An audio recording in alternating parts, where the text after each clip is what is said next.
আমি অনেক সংখ্যক মানুষকে দেখেছি, তাদের কাছে অত্যাধিক জ্ঞান আছে, শিল্প আছে, পর্বতের মতো উচ্চতা লাভ করতে চাই, সব ঠিক আছে, কিন্তু তার জন্য আমরা কাজ কি করি?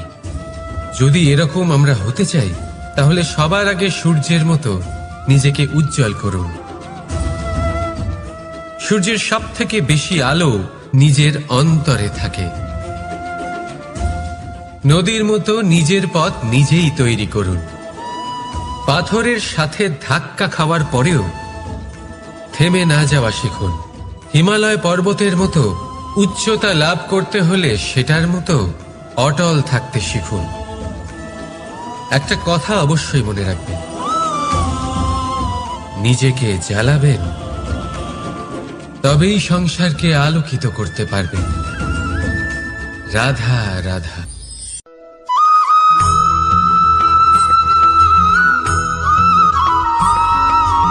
অনেক সময় আমরা জীবনে অনেক মানুষকে এমন বলতে শুনে থাকি যে আমি অসফল হয়েছি কারণ আমার সময় ভালো যাচ্ছিল না। আমি এই জিনিসটা লাভ করতে চাইছিলাম কিন্তু করতে পারলাম না কারণ আমার সময়টা ভালো যাচ্ছিল না। আমি আমার জীবনে ওই মহান কাজটা করতে চাইছিলাম কিন্তু করতে পারলাম না। কেন? কারণ আমার সময়টা ভালো যাচ্ছিল না। কিন্তু যে মুহূর্তে ভালো সময় আমার জীবনে আসবে, আমি সব কিছু প্রাপ্ত করব।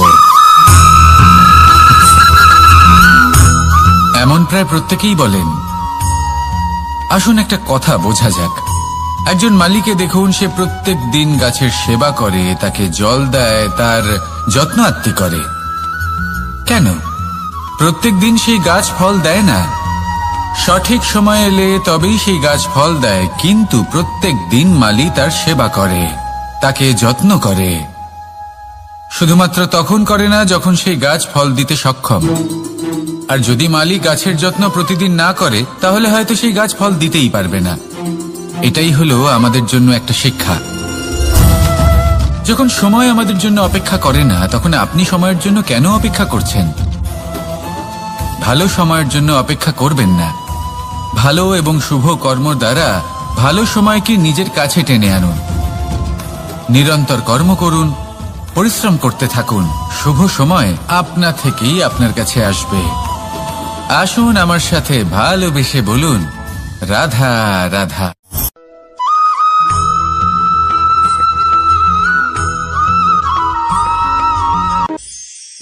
প্রতীক্ষা, প্রয়াস, এই দুই জীবনের অভিন্ন অঙ্গ। দেখতে গেলে আমরা জীবনে কারোর না কারোর প্রতীক্ষা অবশ্যই করি। সে কোনো ব্যক্তি হোক বা সময় হোক বা কোনো ভাবনা, সবকিছুই হতে পারে। আর দেখতে গেলে সব সময় কেউ না কেউ কিছু প্রয়াসও করে চলেছে। যেমন সাফল্য আসার প্রতীক্ষা, বিফলতা যাতে না আসে তার জন্য প্রয়াস। সুখ আসার প্রতীক্ষা, দুঃখ যাতে না আসে তার জন্য প্রয়াস। এবার প্রতীক্ষা আর প্রয়াসের মধ্যে এক ঘনিষ্ঠ সম্পর্ক রয়েছে, আর তা হল যিনি প্রতীক্ষা করেন তিনি ঠিক তাই পান যা একজন প্রয়াস করা ব্যক্তি পেছনে ফেলে আসে। তাই প্রতীক্ষা নয়, প্রয়াস করুন। এই প্রয়াসের মধ্যেই সুখের চাবিকাঠি রয়েছে। রাধা রাধা।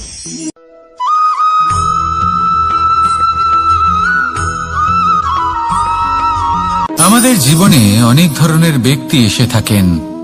কেউ কেউ আমাদের সাথে থেকে যান, কেউ আমাদের থেকে দূরে চলে যান। কেউ ভালো মানুষ হন, কেউ খারাপ মানুষ। কিন্তু আমরা সবসময় সেই সময়টাকে নিয়ে দুঃখ প্রকাশ করি যখন আমাদের জীবনে কোনো খারাপ ব্যক্তি প্রবেশ করেন।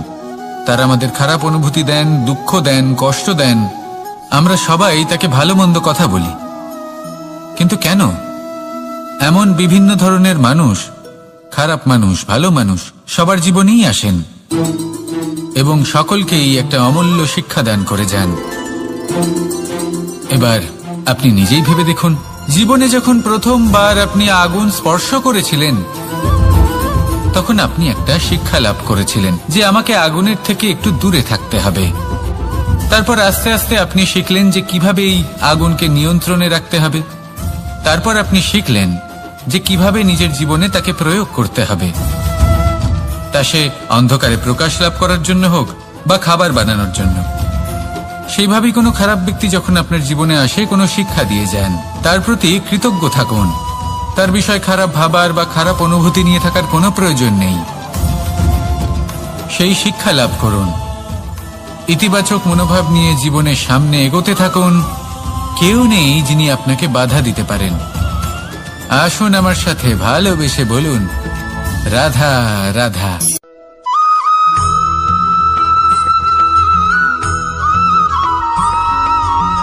মানুষ কর্ম করেন। আমি বারংবার বলি যে ফলের আশা করবেন না। তাও মানুষ কোথাও না কোথাও নিজের কর্মের বদলে কোনো না কোনো ফলের আশা অবশ্যই রাখেন। কখনো তিনি সফল হন, কখনো অসফল। সেই জন্যই আমি বলি যে ফলের আশা কখনো রাখবেন না, কারণ সাফল্য বা অসফলতা মনের মধ্যে রাখলে কখনো কোনো লাভ হয় না। যদি সাফল্য মনের মধ্যে রাখেন তাহলে অহংকার জন্ম নেবে। যদি অসফলতা মনের মধ্যে রাখেন তাহলে এক হীনমন্যতায় আপনি ভুগবেন, যা দিয়ে কোনো শুভকর্ম হবে না। সেই জন্য শুধুই কর্ম করে যান, কর্মেই মগ্ন থাকুন। আর আসুন আমার সাথে ভালোবেসে বলুন, রাধা রাধা।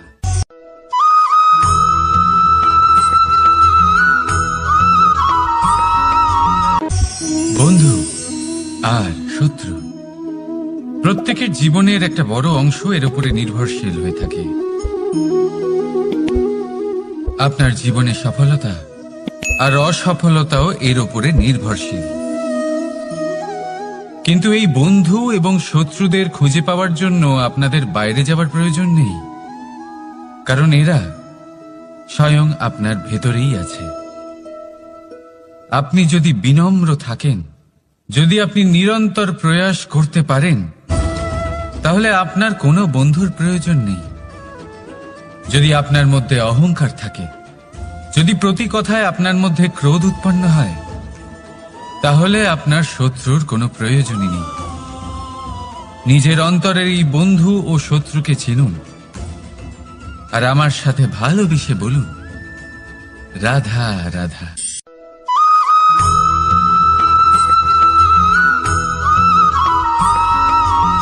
সংসারে সকলে উঁচুতে উঠতে চায়, কেউ নত হতে চায় না। সবাই এটা মনে করে যে নত হওয়ার অর্থ হল তাদের আত্মসম্মান এবং অহংবোধের বিরুদ্ধাচরণ করা। তাদের মনে হয় যে যদি আমরা নত হই, সংসার আমাদের দুর্বল মনে করবে, তাদের শৌর্য এবং তাদের ব্যক্তিত্বের অপমান হবে। কিন্তু এটা কি সত্যি? প্রত্যেকবার নত হওয়ার অর্থ কি সম্মানহানি হওয়া? কখনোই নয়। আপনি নিজের জীবনকেই দেখে নিন। আপনার কোনো অমূল্য জিনিস যদি নিচে পড়ে যায়, তাহলে তাকে কিভাবে তোলেন? সেই বস্তুকে তোলার জন্য আপনাকে নত হতেই হবে। আপনি বড়দের আশীর্বাদ কিভাবে লাভ করেন? আপনি নত হয়ে তবেই তাদের আশীর্বাদ লাভ করতে পারেন, তাই না? ভেবে দেখুন, আপনি একটা পথে হাঁটছেন, আপনি দেখতে চাইছেন যে আপনি সঠিক পথে হাঁটছেন কিনা, পায়ের নিচে কাঁটা পড়ে আছে কিনা। কিভাবে দেখবেন? আপনাকে সেই মাথা নত করেই দেখতে হবে। এর অর্থ কি? অর্থ খুব সহজ। প্রত্যেকবার নত হওয়া অনুচিত নয়, সেটা কোনোভাবেই সম্মানহানি নয়।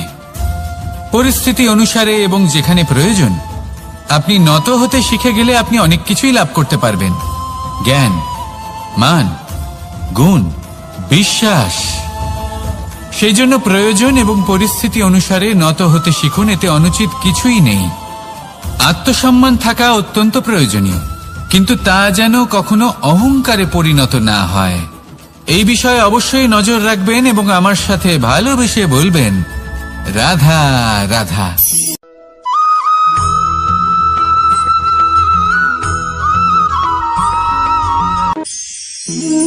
একে চিনতে পারলেন? একে কুঠার বলা হয়। আপনারা জীবনে কোথাও না কোথাও কোনো না কোনো রূপে এটা দেখেই থাকবেন। একটা ব্যাপার নিশ্চিত, এই কুঠার ছাড়া কোনো বৃক্ষকে কাটতে পারা সরল নয়। এবার আপনি কখনো এটা ভেবেছেন এই কুঠার এর এই অংশ, এর মুখটাই যদি না থাকে তাহলে কি হবে? এ শুধুমাত্র কোনো বৃক্ষই নয়, তার কোনো ডালও কাটতে সক্ষম হবে না। এবারে ভাবুন, এই শুকনো কাঠের হাতল এ আমরা কোত্থেকে পেলাম? কোনো এক বৃক্ষ থেকেই। সেই ডাল যাকে কেটে ফেলা হয়েছিল, এক বৃক্ষকে কাটার জন্য এই ডালই শস্ত্ররূপে প্রস্তুত। আমাদের জীবনে আমাদের প্রিয়জন, আমাদের আপনজন যখন সময় কখনো কখনো তাদের সঙ্গ না দেয়, যদি তারা দৈন্য দশায় থাকেন, তাহলে তাদের সঙ্গ কখনো ছাড়বেন না। ওনাদের প্রয়োজন শুধুমাত্র মনোবল। তা তাদের দিন। তাদের সাহায্য করা আপনার কর্তব্য। হয়তো তাদের সাথে থেকে আপনার কোনো লাভ হবে না, কিন্তু তাদের দূরে থাকাতে আপনার ক্ষতি অবশ্যই হতে পারে। সর্বদা সাহায্য করুন। সঠিক সময় আসলে তা আপনার সহায়ক অবশ্যই হবে। রাধা রাধা।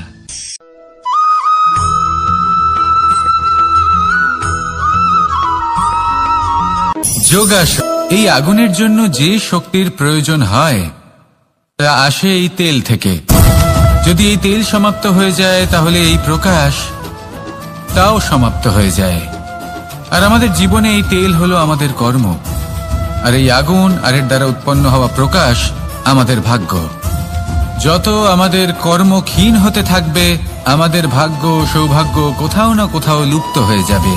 যে উজ্জ্বল ভবিষ্যৎ আমরা চাইছি তা কখনো লাভ করতে পারবো না যদি কর্ম না করি। ঠিক যেমন তেল ছাড়া অগ্নি উৎপন্ন হয় না, তেমনি কর্ম ছাড়া সৌভাগ্য হয় না। আর যেমন কর্ম তেমন ভাগ্য। তাই সবসময় কর্ম করতে থাকুন, কর্ম করা থামাবেন না। আর আমার সাথে ভালোবেসে বলুন, রাধা রাধা।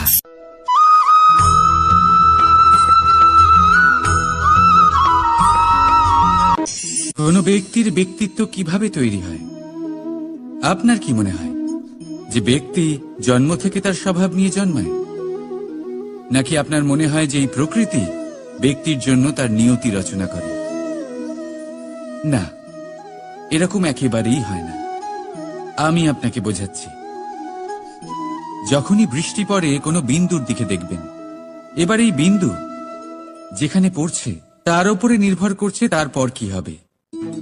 যদি এই বিন্দু পড়ে কোনো ক্ষেতের ওপরে, তাহলে কোনো নতুন ফসলের জন্ম দেবে। যদি সে গরম কড়াইতে পড়ে তাহলে বাষ্পীত হবে। যদি সে কোনো সাপের মুখের ভেতরে পড়ে তাহলে বিষ তৈরি হবে। ঝিনুকের ভেতরে পড়লে মুক্তো তৈরি হবে। যদি কোনো পাতার ওপরে পড়ে তাহলে শিশির তৈরি হবে। একই বিন্দু, কিন্তু তার সঙ্গত তার ভবিষ্যৎ এবং ব্যক্তিত্ব নির্ধারণ করবে। এবার এটা তো শুধুমাত্র এক বিন্দু, তার কাজ হলো শুধুমাত্র পড়া। কোথায় সেটা সেও নির্ধারণ করতে পারে না। কিন্তু আপনি হলেন মানুষ।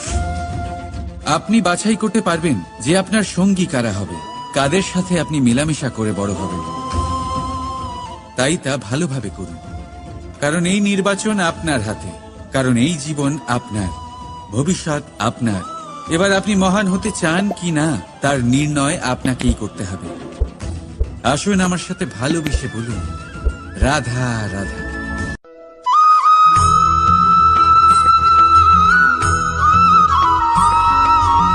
ভয়ের সাথে আমরা সবাই পরিচিত, কষ্টও আমরা সবাই পেয়েছি।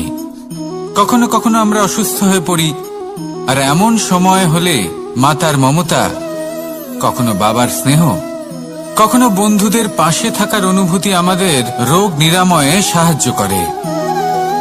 কখনো যদি আমরা নিরাশ হয়ে পড়ি, তখন যদি আমাদের কোনো আপনজন আমাদের দুটো ভালো কথা বলে, তখন আমাদের মনোবল বেড়ে যায়। ঠিক তেমন সংসারের এই রঙ্গমঞ্চে যদি আপনি পীড়িত অনুভব করেন, কিছু শুভ কথা আলোচনা করুন, কিছু স্তুতি গান করুন, কিছু মুহূর্তের জন্য হলেও নিজের ইষ্টদেবের কথা স্মরণ করুন আর প্রার্থনা করুন। সাহস বাড়বে, শক্তিও বৃদ্ধি পাবে এবং সামনে এগিয়ে চলার পথও দেখতে পাবেন। তখন এই মন প্রসন্ন হয়ে বলবে, রাধা রাধা।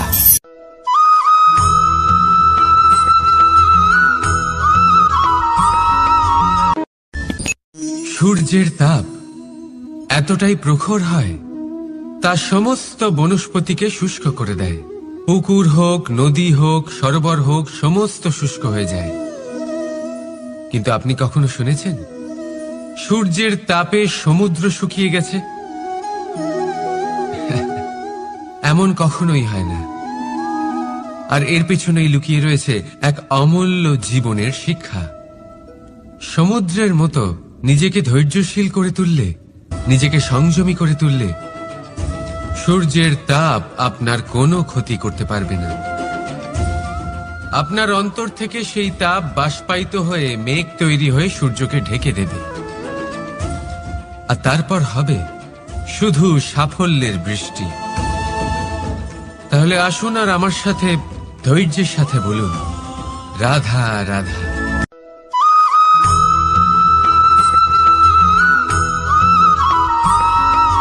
মানুষের জীবনে দুই ধরনের আবেগ থাকে যা চিরকাল তার সাথে বসবাস করে।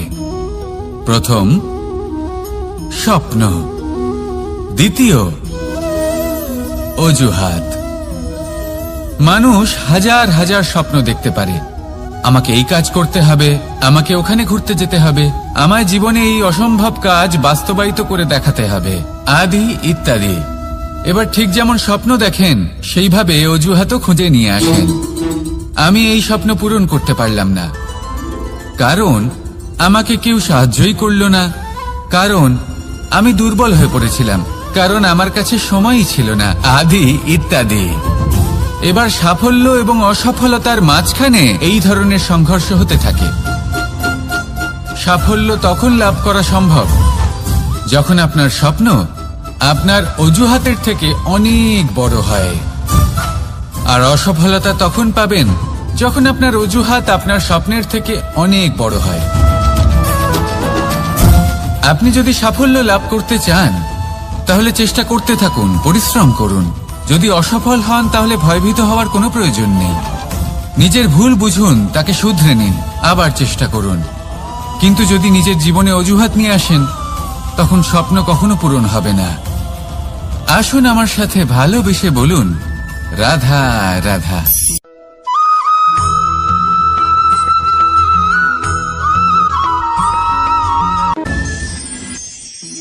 মানুষ অসুস্থ কেন হন? শারীরিক দুর্বলতার কারণে? না, মানুষ অসুস্থ হন তার মানসিকতার কারণে, তার বিবেকের কারণে, তার কর্মের কারণে, তার ক্রোধের কারণে। আর যখন কেউ সুস্থ হন, ঠিক হয়ে যান, তার মানে এটা নয় যে শুধু ওষুধের জন্য তিনি সুস্থ হয়েছেন। না, এটা কারোর তার প্রতি প্রেমের প্রভাব, বিশ্বাসের প্রভাব, সম্বলের প্রভাব। শুধুমাত্র ওষুধ দিয়ে কিছুই হয় না। যদি মনে প্রেম থাকে, বিবেক থাকে, বিশ্বাস থাকে, সম্বল থাকে, তবেই সেই ওষুধ কাজ করতে পারে। তাই মনে রাখবেন, এই জীবন হলো অত্যন্ত ছোট। মনে প্রেম ভাব রাখুন, মিত্রতা করুন, শত্রুতা নয়। ভালোবাসুন, বিদ্বেষ নয়। আর এই ভালোবাসার সাথেই বলুন, রাধা রাধা।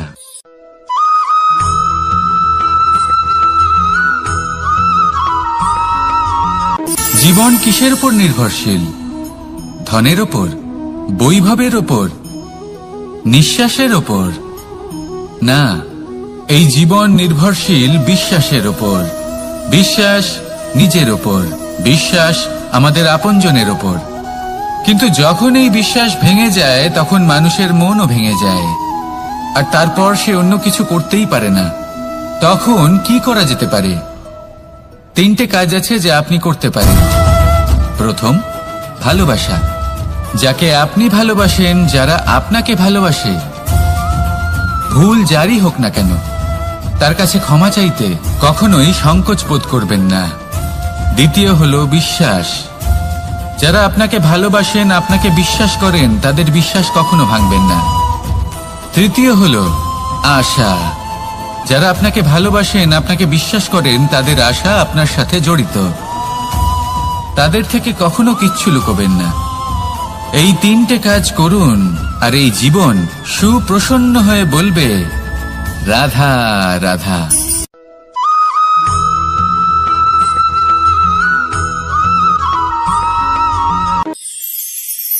মানুষ জীবনে সব সময় চিন্তা করে, ভাবতে থাকে যে তার জীবনে কতই না সমস্যা।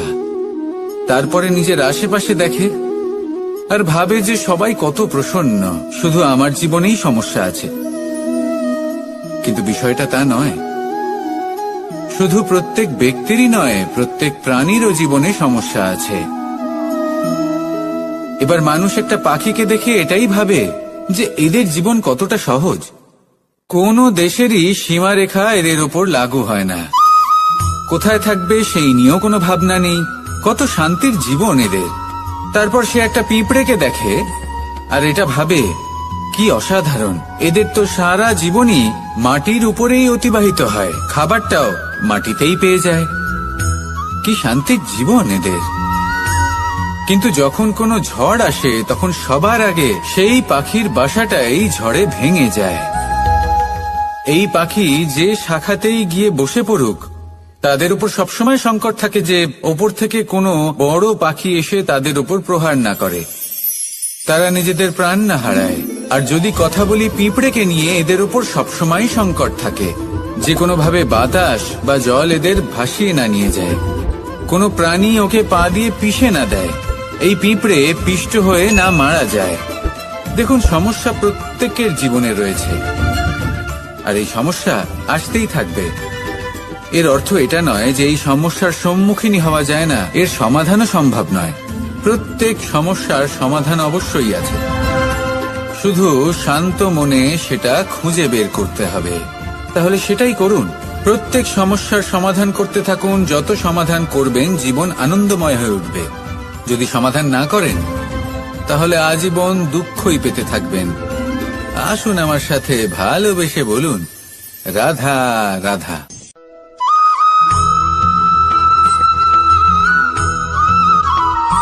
প্রেম হলো এই সংসারের সব থেকে বড় ঢাল এবং সব থেকে বড় অস্ত্র। এই প্রেম ছাড়া না কোনো ন্যায় হয় আর না কোনো শাস্ত্র, না জীবন আছে আর না অন্ত। এবার যদি এই প্রেম মনের মধ্যে বাস করতে শুরু করে তাহলে কখনো কোনো সমস্যাই হবে না, আর যদি হয়েও থাকে তাহলে তা স্থায়ী হবে না। এই প্রেম কি না করতে পারে? এই প্রেম সমস্ত সমস্যা মিটিয়ে ফেলতে পারে, আপনার মনের মধ্যে অহংকারকেও বিনাশ করে দিতে পারে, আপনাকে সাক্ষাৎ ঈশ্বরের সাথে দেখা করাতে পারে। তাই প্রেমের দ্বারা প্রয়াস করতে থাকুন। এই সংসারের প্রত্যেক মানুষকে, প্রত্যেক বস্তুকে, প্রত্যেক জীব জন্তুকে ভালোবাসবেন।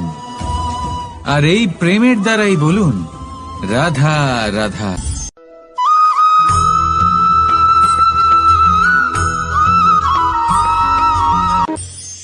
মানুষ এক অত্যন্ত বিচিত্র প্রাণী। পরিকল্পনা করে, ষড়যন্ত্র করে, প্রচেষ্টা করে, কাউকে পরাজিত করার চেষ্টাও করে। সাপকে একটা দড়ি মনে করে হাতে চেপে ধরার চেষ্টা করে, কিন্তু একটা কথা বুঝতেই পারে না, সময়ের এই সাপ, এটা হাতে চেপে ধরাই যায় না। আর আপনি যা করবেন তা আবার ফিরে আসবে আপনারই সামনে। দেখুন, এতে কিছুই যায় আসে না যে আপনি কুম্ভকারের পুত্র নাকি কৃষ্ণের পুত্র। যদি আপনি অনুচিত কর্ম করেন তাহলে আপনার সাথেও অনুচিতই হবে, অশুভ কর্ম করলে আপনার সাথেও অশুভই হবে। কুরু বংশ অত্যন্ত মহান বংশ ছিল। এই কুরু বংশ কি হলো তার সাথে? একটা গোটা বংশ বয়ে গেল, কারণ ওনাদের উদ্দেশ্য অশুভ ছিল। অন্যদিকে 5 জন বনবাসী পাণ্ডব মহাভারত বিজয়ী হলেন, কারণ তাদের উদ্দেশ্য শুভ ছিল। তাই মনে রাখবেন, শুভ অগ্নি প্রজ্বলিত করবেন, শুভ তাপ সঞ্চার হবে। অশুভ অগ্নি প্রজ্বলিত করবেন, নরকেই জ্বলতে হবে। তাহলে আসুন আর আমার সাথে ভালোবেসে বলুন, রাধা রাধা।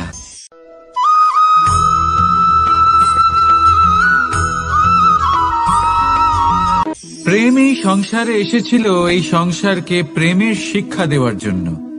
এই জীবনের সুখের অনুভূতি আসলে কি তা শেখানোর জন্য। কিন্তু যদি সত্যি কথা বলি, তো আমি নিজেই প্রতিদিন প্রেমের নতুন নতুন স্বরূপ দেখতে পাই। প্রেমের একটা নতুন অনুভূতি প্রত্যেক নতুন দিনে। আর তার কারণ হলো এই প্রেম অনন্ত, এ হলো দৈব। প্রেম হলো এই সংসারের সবথেকে বড় ঢাল এবং সবথেকে বড় অস্ত্র। এই প্রেম ছাড়া না কোনো ন্যায় হয় আর না কোনো শাস্ত্র, না জীবন আছে আর না অন্ত। এবার যদি এই প্রেম মনের মধ্যে বাস করতে শুরু করে, তাহলে কখনো কোনো সমস্যাই হবে না। আর যদি হয়েও থাকে, তাহলে তা স্থায়ী হবে না। এই প্রেম কি না করতে পারে? এই প্রেম সমস্ত সমস্যা মিটিয়ে ফেলতে পারে। আপনার মনের মধ্যে অহংকারকেও বিনাশ করে দিতে পারে। আপনাকে সাক্ষাৎ ঈশ্বরের সাথে দেখা করাতে পারে। তাই প্রেমের দ্বারা প্রয়াস করতে থাকুন। এই সংসারের প্রত্যেক মানুষকে, প্রত্যেক বস্তুকে, প্রত্যেক জীব জন্তুকে ভালোবাসবেন। আর এই প্রেমের দ্বারাই বলুন, রাধা রাধা।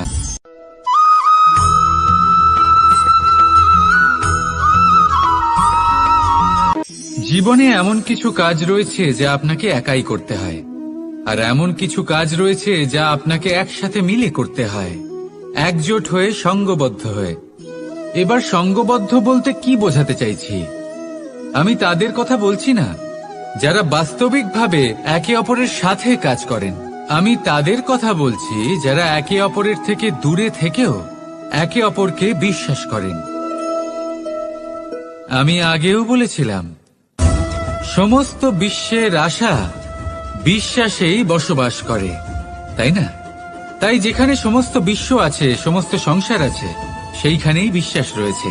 তাই আপনার আশেপাশে এমন দল সঙ্গবদ্ধ করুন যাদের আপনার উপর বিশ্বাস আছে আর যাদেরকে আপনি বিশ্বাস করতে পারেন। তাহলে আসুন আর আমার সাথে ভালোবেসে বলুন, রাধা রাধা।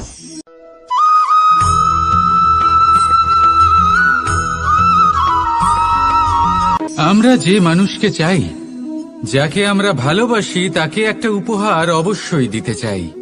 এমন এক উপহার যা ওনার ভালো লাগবে, যা শ্রেষ্ঠ হবে, অতি প্রিয় হবে, বহুমূল্য হবে, বা বলতে পারেন মূল্যবান হবে। তাই আমরা কি করি? আমরা বাজারে যাই, তার জন্য স্বর্ণ, আভূষণ, হিরে, মুক্ত এইসব নিয়ে আসি। কিন্তু এটাই কি সর্বশ্রেষ্ঠ উপহার? কখনোই নয়। সর্বশ্রেষ্ঠ উপহার হল স্বাধীনতা। তাকে নিজের মনের মতো বাঁচার স্বাধীনতা। যদি আপনি কাউকে স্বাধীনতা না দিতে পারেন, তাহলে সে কোথাও না কোথাও বন্দী হয়ে যায়, তার বিকাশ কোথাও না কোথাও আটকে যায়। কিন্তু যদি আপনি কাউকে স্বাধীনতা দিতে পারেন, তাহলে আপনি দেখবেন ও সমস্ত সংসারকে, এই জীবনকে নিজের দৃষ্টিভঙ্গি দিয়ে দেখবে, বুঝবে যে কোনটা হলো উচিত আর কোনটা হলো অনুচিত। আর এটাই হলো সর্বশ্রেষ্ঠ। আর এবার যদি কাউকে স্বাধীনতার মাধ্যমে এত বড় একটা শক্তি দিতে পারেন, তাহলে আপনি আমাকে বলুন, এর থেকে বড় উপহার আর কি হতে পারে? আসুন আর আমার সাথে ভালোবেসে বলুন, রাধা রাধা।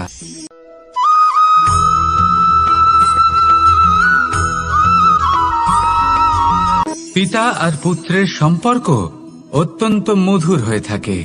পিতা স্বপ্ন দেখেন, তাকে পূর্ণ করার সকল সম্ভাব্য চেষ্টা করেন, কিন্তু তাও অনেক সময় ওনার স্বপ্ন অপূর্ণ থেকে যায়। তখন পিতা ভাবেন যে স্বপ্ন উনি পূর্ণ করতে পারেননি, ওনার সন্তান তা অবশ্যই পূরণ করবে। যে স্থানে উনি কখনো পৌঁছতে পারেননি, সেই স্থানে ওনার পুত্র অবশ্যই পৌঁছবে। পিতা নিজের সন্তানের ভবিষ্যৎ নিয়ে সেই স্বপ্ন দেখেন, আর যখন সেই সন্তান সামনে এগোতে থাকে, তখন তার দুঃখ হয় না, বরং গর্ব হয়। ওনার ভালো লাগে এটা দেখে যে ওনার সন্তান অনেক উন্নতি করছে। কিন্তু যখন সন্তান নিজের অভিভাবকের শক্তি দেখে, তার যশ দেখে হিংসা করতে থাকে, সমস্যা সেইখানেই শুরু হয়। সেই জন্য সকল সন্তানকে এটা মনে রাখতে হবে, দেখুন, পুত্র হবার সুবাদে এক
আমরা যখনই কোনো যাত্রায় যাব বলে মনে করি তখনই আমরা প্রস্তুত থাকি আসন্ন বিপদের জন্য বা সংকটের জন্য। যেমন যদি আমাদের মনে হয় যে আজকের পরিবেশ খুব ঠান্ডা হবে, তাহলে আমরা গরম বস্ত্র ধারণ করি বা সেটাকে সাথে নিয়ে যাই।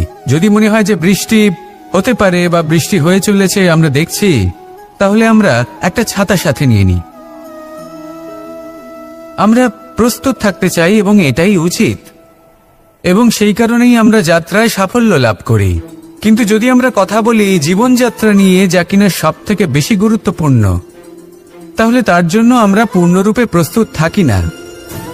আশেপাশের মানুষ, এই সমাজ, আমাদের সাথী, আমাদের মিত্ররা যে কোনো মুহূর্তে বদলে যেতে পারেন।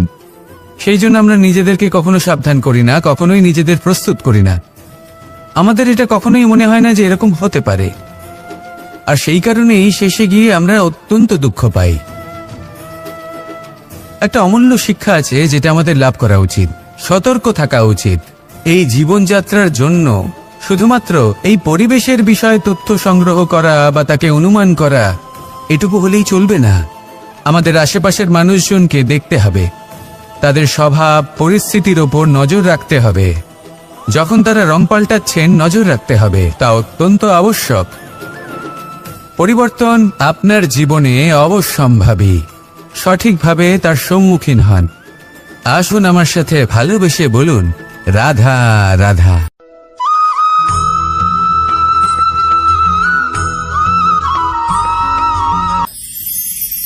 ঈশ্বর আসলে কে? সংসারের বেশিরভাগ মানুষের কাছে ঈশ্বর হলেন এই সংসারের রচয়িতা, পালনকর্তা।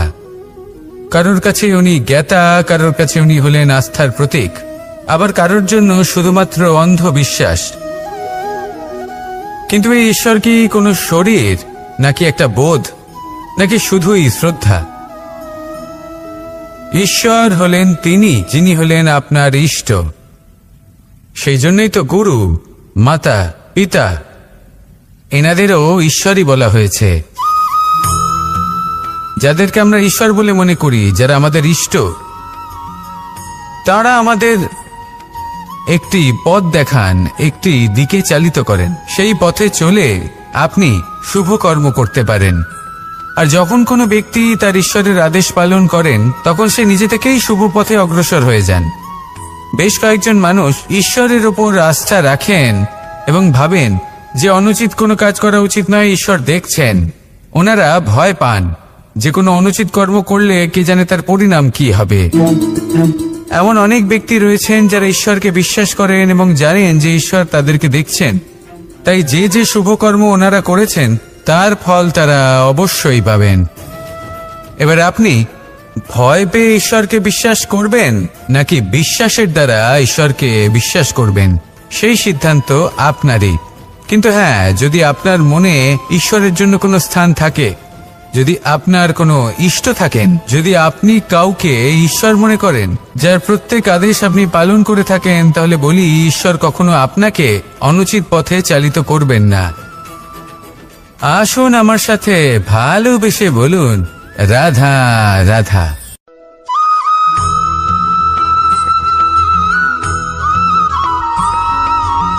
আমি রথে যাত্রা করি। বারবার থেমে আপনাকে দেখতে হবে, নিজেকে কিছু প্রশ্ন করতে হবে। আমি কি আজ সেই কর্মই করছি যেটা আমি করতে চেয়েছিলাম? আমি কি আজ সেই জীবন যাপন করছি যেমন আমি যাপন করতে চেয়েছিলাম? যদি এই প্রশ্নগুলোর উত্তর হ্যাঁ হয়, তাহলে এগোতে থাকুন, নয়তো থেমে যান এবং বিচরণ করুন। মনে রাখবেন, এই সংসার অত্যন্ত জটিল আর এতে হারিয়ে যাওয়া অত্যন্ত সরল। সেই জন্য নিজে থেকে বারবার থামা এবং জীবন চিন্তন করা অত্যন্ত আবশ্যক। তাহলে সেটাই করুন আর আমার সাথে ভালোবেসে বলুন, রাধা রাধা।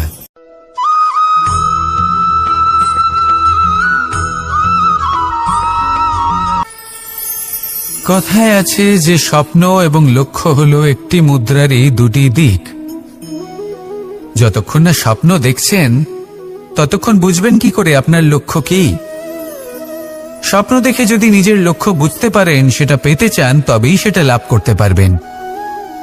কিন্তু স্বপ্ন এবং লক্ষ্য, এই দুইয়ের মধ্যে একটা ভারসাম্য রয়েছে যেটা বজায় রাখা প্রয়োজনীয়। একে আমরা বলে থাকি পরিশ্রম। দেখুন, যদি আপনি স্বপ্ন দেখতে চান, তাহলে পরিশ্রম ত্যাগ করে নিদ্রা লাভ প্রয়োজন। কিন্তু যদি আপনি লক্ষ্য লাভ করতে চান, তাহলে আপনাকে নিদ্রা ত্যাগ করে পরিশ্রম করতে হবে। তাই আলস্য ত্যাগ করুন এবং সিদ্ধান্ত নিন যে আপনি কি চান। আপনার জীবনের এই তুলাদণ্ডে স্বপ্নের পাল্লা ভারী হওয়া প্রয়োজন নাকি লক্ষ্যের? আমার মতে এই দুইয়ের মধ্যে যদি ভারসাম্য বজায় রাখেন, তবে পথ নিজে থেকেই সামনে আসবে। শুধু সেই পথে অগ্রসর হতে থাকুন এবং আমার সাথে ভালোবেসে বলুন, রাধা রাধা।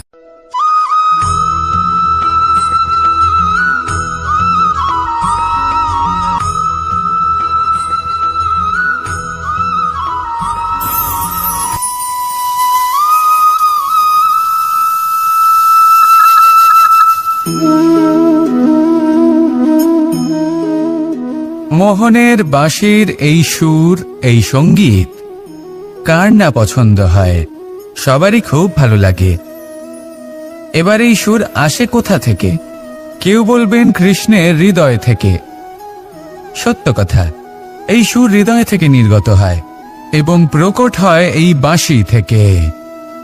এই বাঁশিটাকে দেখুন, এই ছিদ্রগুলি দেখুন, প্রত্যেকটা সুর থেকে নিজস্ব একটা স্বর নির্গত হয়। এবার যে ব্যক্তি এই সমস্ত সুর এবং স্বর বুঝতে পারেন, এতে নিপুণ, তিনি এই বাঁশির দ্বারা যে সুর নির্গত করবেন তা তো মধুর অবশ্যই হবে। এবার জীবনের সাথেও কিছুটা এরকমই ঘটে। জীবনের কিছু নীতি থাকে, অর্থ, কুটুম্ব এবং আধ্যাত্মিক। যদি জীবনের প্রত্যেকটা মুহূর্ত সুখময় হয় এরকম আপনি চান, তাহলে এই তিনটি নীতিতে আপনাকে নিপুণ হতে হবে। কোনো একটি বিশেষ নীতির প্রতি যদি আপনি বেশি ঝুঁকে পড়েন, তাহলে বাকি দুই নীতি থেকে যা সুখ লাভ করা সম্ভব তা পারবেন না। ধন অর্জন করতে হবে পরিবারের জন্য, পরিবারের সুখ মনের শান্তির জন্য, মনে শান্তির প্রয়োজন মনের শুদ্ধতার জন্য। যখন এই মন শুদ্ধ হবে, জীবন শুদ্ধ হবে, পবিত্র হবে, সুন্দর হবে এবং ভালোবেসে বলবে রাধা রাধা।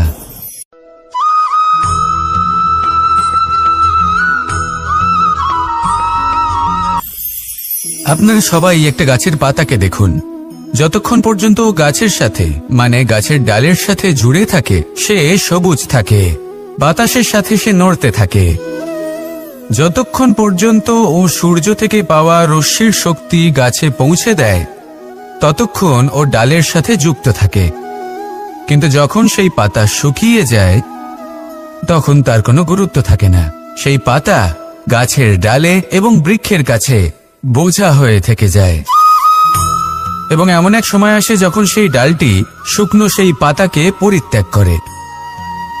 এটাই আমরা এই প্রকৃতিতে দেখি এবং এটাই হলো সত্য। আর এটাই আমাদের জীবনে খুব বড় একটা শিক্ষা। যদি আপনিও নিজের জীবনে নিজের আপনজনদের কাছে বোঝা স্বরূপ হয়ে দাঁড়ান, তাহলে তারা আপনাকে যতই ভালোবাসুক না কেন, ওনারা যদি নাও চান তাহলেও এমন এক দিন আসবে যখন আপনার আপনজন আপনাকে পরিত্যাগ করবে। সেই জন্য সবসময় আত্মনির্ভর হয়ে ওঠার চেষ্টা করুন, নিরন্তর পরিশ্রম করতে থাকুন। কারোর উপর বোঝা হয়ে থাকবেন না, বরং তার সাথে মিলে দায়িত্ব পালন করুন। এমনটা করবেন তাহলে আপনার সম্মানও বজায় থাকবে এবং সম্পর্কের মধ্যে আপনার মূল্যও বজায় থাকবে। আসুন আর আমার সাথে ভালোবেসে বলুন রাধা রাধা।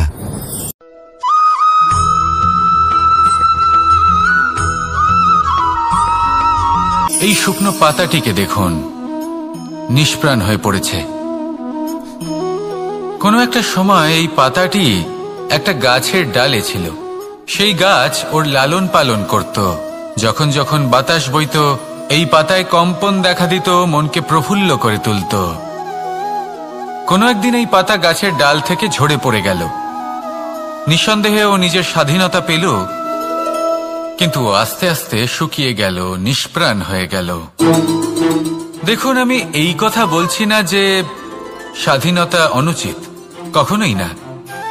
কিন্তু যে কোনো পরিস্থিতিতে স্বাধীন হতে চাওয়া এটা নিশ্চিতরূপে অনুচিত। আমরা যদি আমাদের জীবনে পরিবারের গুরুত্ব ভেবে দেখি, তাহলে এই পরিবারে যতই মতভেদ থাকুক না কেন, যতই মনোমালিন্য থাকুক না কেন, যতই বিবাদ থাকুক না কেন, এই সব মিটিয়ে নেওয়া অত্যন্ত প্রয়োজনীয়। সেই সবকিছু সমাপ্ত করা অত্যন্ত প্রয়োজনীয়। কখনো এই পরিবারকে ভাঙতে দেবেন না, কখনো এই পরিবার থেকে দূরে চলে যাবেন না। এই পরিবার হলো আমাদের জীবনের একটা অমূল্য সম্পদ, অমূল্য এক আশ্রয়, যা এই সংসারে হয়তো কোথাও আপনি পাবেন না। তাই একে আগলে রাখুন। ভেবে নিন আপনি পাতা আর আপনার পরিবার সেই গাছ। আসুন আমার সাথে ভালোবেসে বলুন রাধা রাধা।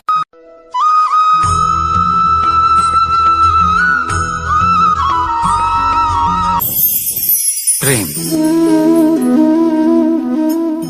আড়াই অক্ষর, মাত্র আড়াই অক্ষরের এই শব্দ প্রেম, এর মধ্যে ত্রিলোকের এবং সমগ্র ব্রহ্মাণ্ডের বীজ নিহিত আছে।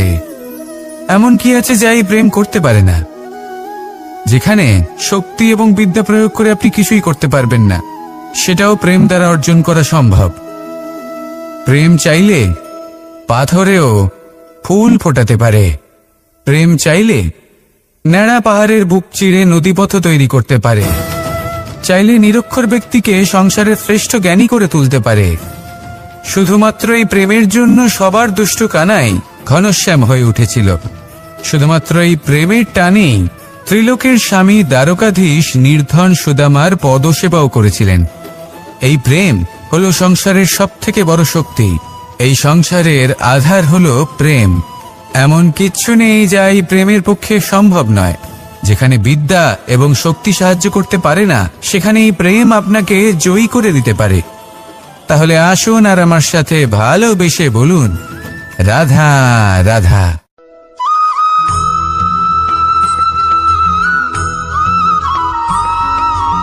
দীপাবলি আমাদের সবথেকে বড় উৎসব। শ্রীরাম রাবণকে পরাস্ত করে 14 বছরের বনবাস কাটিয়ে আবার অযোধ্যায় ফিরে এলেন অমাবস্যার রাত্রে। অযোধ্যায় সবাই খুব প্রসন্ন ছিলেন, খুবই উৎসাহিত ছিলেন। অযোধ্যায় সহস্র প্রদীপ প্রজ্বলিত করা হয়েছিল এই উৎসবে। একে আমরা দীপাবলি বলে থাকি। এবার এই বিষয়ে আমরা সকলে জানি। আপনি কি এটা জানেন যে শ্রীরাম বাস্তবে অমাবস্যার এক রাত আগেই অযোধ্যায় পৌঁছে গেছিলেন? সবার সামনে অমাবস্যার রাতে এসেছিলেন। এর কারণ কি? শ্রীরাম প্রমাণ করতে চেয়েছিলেন যে যে কোনো সময়, দিন হোক বা রাত, শুভ বা অশুভ হয় না।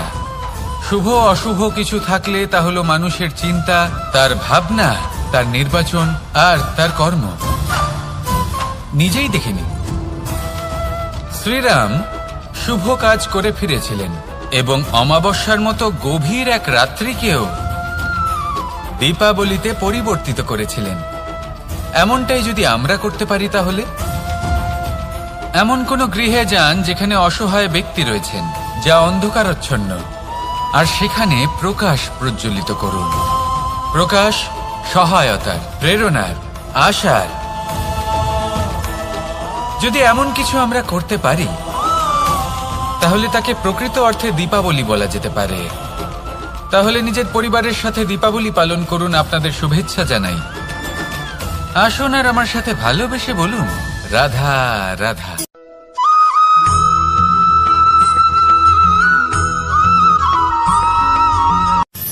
মানুষের এই জীবন, মানুষ জন্ম নেয়, একটা নির্দিষ্ট সময়ের পরে এই সংসার ত্যাগ করে চলেও যায়। এবার শুধু এটাই আবশ্যক নয় যে এই জীবনকালকে আপনি যাপন করবেন, শুধু এটাই গুরুত্বপূর্ণ নয়। আবশ্যক এবং গুরুত্বপূর্ণ হলো এটা যে এই জীবনকালে আপনি এমন কিছু করেন যাতে এই সংসারের মঙ্গল হয়, যাতে এই সংসার আপনাকে মনে রাখে, আপনার থেকে প্রেরিত হয়, আপনার মতো হতে চায়। প্রত্যেক বছর আপনার জন্মতিথির অপেক্ষা করে, এমনভাবে আপনার জন্মদিন পালন করে যাতে সেটা মহোৎসবের আকার ধারণ করে। এবার এই জন্মদিন এমনি এমনি মহোৎসবে পরিণত হয় না। তখন হয় না যখন কোনো ব্যক্তি রাজার রূপে বা কোনো গোয়ালার রূপে জন্মগ্রহণ করে। তখন পরিণত হয় যখন একজন মানুষ জন্মগ্রহণের পরে এই সংসারকে কোনো শিক্ষা দিয়ে যান।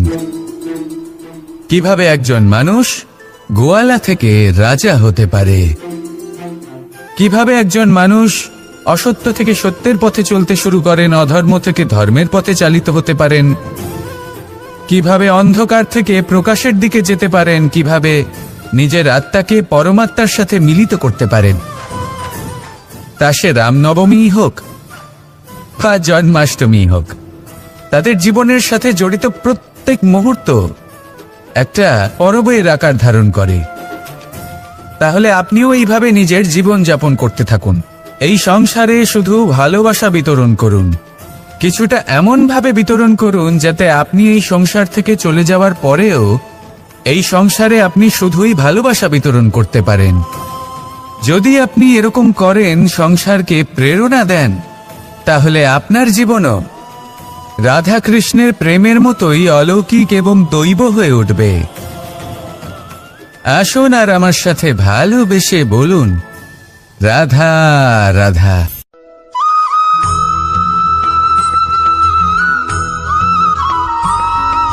ভোজন। এই সংসারে যেই হোক না কেন, কোনো মানুষ হোক, কোনো প্রাণী হোক, কোনো কীট হোক বা কোনো বনস্পতি হোক, প্রত্যেকের জন্য ভোজন অতি আবশ্যক।